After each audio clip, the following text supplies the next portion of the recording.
bienvenue à toi. Je suis ravie de te retrouver pour ce nouvel épisode de En quête de sens. La dernière fois que nous nous sommes vus, j'ai évoqué avec toi la recette du bonheur, d'un bonheur qui te permet finalement d'être heureux sur la durée. J'aimerais approfondir un petit peu plus cette notion et avec toi commencer à te partager des clés pour avancer vers plus de bien-être au quotidien.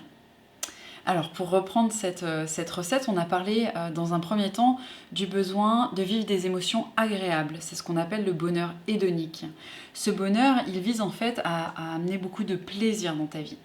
Comment faire pour vivre plus de plaisir? C'est déjà savoir ce qui nous fait du bien, ce que l'on aime. On peut trouver du plaisir uniquement dans quelque chose que l'on aime.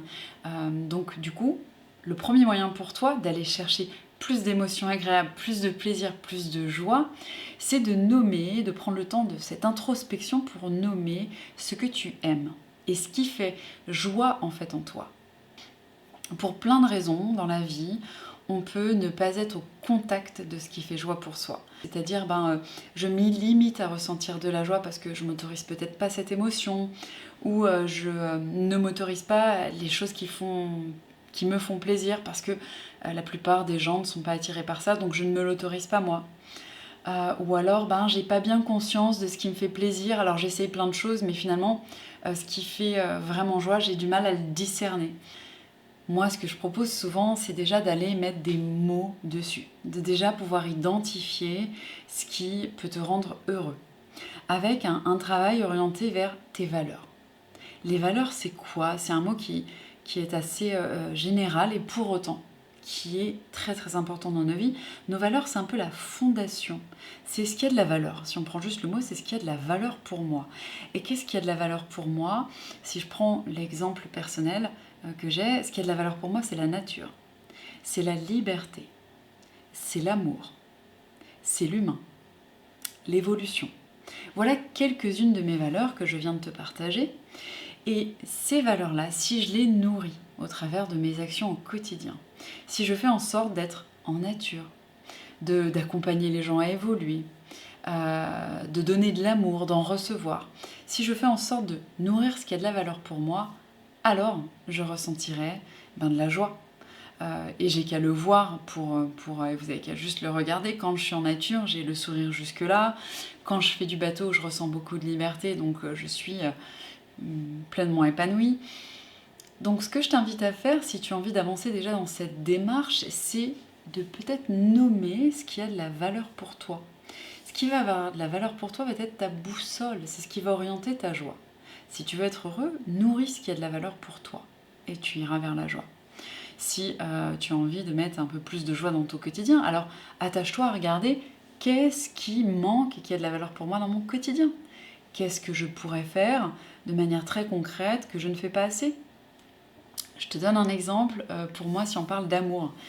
L'amour, pour moi, c'est par exemple, aussi simple que c'est, m'autoriser un carré de chocolat noir avant de dormir. Voilà. Parce que ça me fait du bien. Parce que c'est un moment où je vais être en pleine conscience, où je vais avoir du temps, où j'aurai beaucoup de silence autour de moi. Et où je vais apprécier la délicatesse, la finesse, les saveurs de ce chocolat. Et quand je mange un chocolat, franchement, j'ai l'impression de me donner de l'amour, de me donner une dose d'amour. Et si en plus je me fais un petit thé chaud avec une note de lait d'avoine, j'ai comme un cocon enveloppant de chaleur, de douceur. Et ça, c'est une forme d'amour.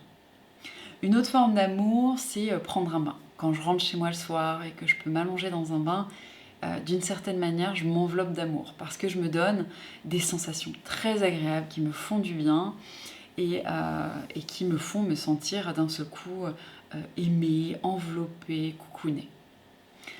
Une autre manière pour moi de me donner de l'amour quand j'ai compris que ça avait de la valeur pour moi, ça a été d'arrêter tous les films qui étaient trop violents, dans lesquels il y avait des scènes d'action violente, de terreur, de colère, d'horreur. Pourquoi? Parce qu'en regardant ces films-là, je fais subir à mon corps en fait des tensions, des émotions, même si elles ne sont pas réelles, même si les faits ne sont pas réels, pour mon corps, les émotions sont bien là. Donc j'ai cessé de regarder des films violents En fait, je le fais que s'ils portent un sens important, que s'ils sont voués à m'aider à mieux comprendre le monde, à mieux comprendre peut-être le passé, mieux comprendre les guerres, etc. Mais je vais éviter la violence gratuite, c'est-à-dire chercher un film violent juste pour l'action, pour la violence dedans. J'ai donc commencé à regarder des films beaucoup plus joyeux, beaucoup plus légers, et je me suis beaucoup orientée vers les films d'animation, les dessins animés, les films drôles, les comédies romantiques. Voilà en somme ce qui a davantage nourri cette valeur d'amour au quotidien. Je peux aussi te parler bien des amis, mon entourage. J'ai cherché des gens qui partageaient aussi ces valeurs-là. Ça m'a fait du bien parce que quand on est dans un environnement qui porte nos valeurs, on reçoit autant en fait des autres que ce qu'on pourrait aller chercher soi-même. Au travers de mes relations, j'ai des gens très apaisés, très joyeux, très aimants. Et juste en étant dans leur présence, je reçois tout ce qui est important pour moi. Et je peux aussi donner ce qui compte pour moi en voyant que c'est reçu et apprécié des autres. Et ça fait du bien. Autre chose que je fais pour être davantage dans l'amour, je dirais que c'est aussi par rapport à mes vêtements. J'ai longtemps porté des vêtements qui étaient pour moi contraignants, qui étaient pour moi, serrants, pas agréables à porter, peu confortables. Et ça fait quelques années que je porte des vêtements beaucoup plus fluides, comme celui-ci, beaucoup plus doux, beaucoup plus légers, beaucoup plus agréables. Et je me suis donné de l'amour aussi à travers mes vêtements. Dans le fait de porter des matières qui me font du bien, eh bien j'ai pu me donner concrètement de l'amour au quotidien. L'amour aussi que je me donne en parlant de sensations de toucher, c'est par exemple quand je vais me coucher, je me glisse dans des draps qui sont très doux. C'est-à-dire que j'ai choisi des draps qui sont blancs, légers, avec une couette en plumes qui est vraiment moelleuse, douillette.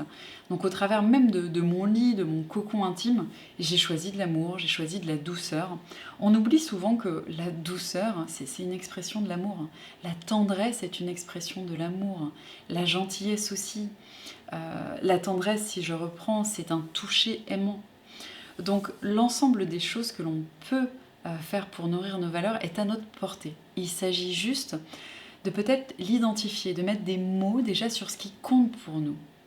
Moi, ayant mis le mot amour comme étant une de mes premières valeurs, j'ai pu après faire ce travail de regarder comment je pouvais me donner un peu plus d'amour au quotidien. Et ce travail, il amène vraiment à prendre le temps de se poser et à regarder sa vie. Non pas à passer des heures à réfléchir, mais à regarder le quotidien de sa vie. Est-ce que me lever le matin en speed pour avoir 10 minutes pour me préparer, c'est me donner de l'amour? Quel est finalement mon rythme à moi? Qu'est-ce qui serait correct pour moi? Est-ce que être assis avec des gens qui parlent fort à midi, est-ce que c'est me donner de l'amour? Ou est-ce que finalement c'est pas agréable pour moi? Voilà ce que je t'invite à faire, c'est déjà nommer ce qui a de la valeur pour toi. Et ensuite, regarder comment tu pourrais t'en donner davantage au quotidien.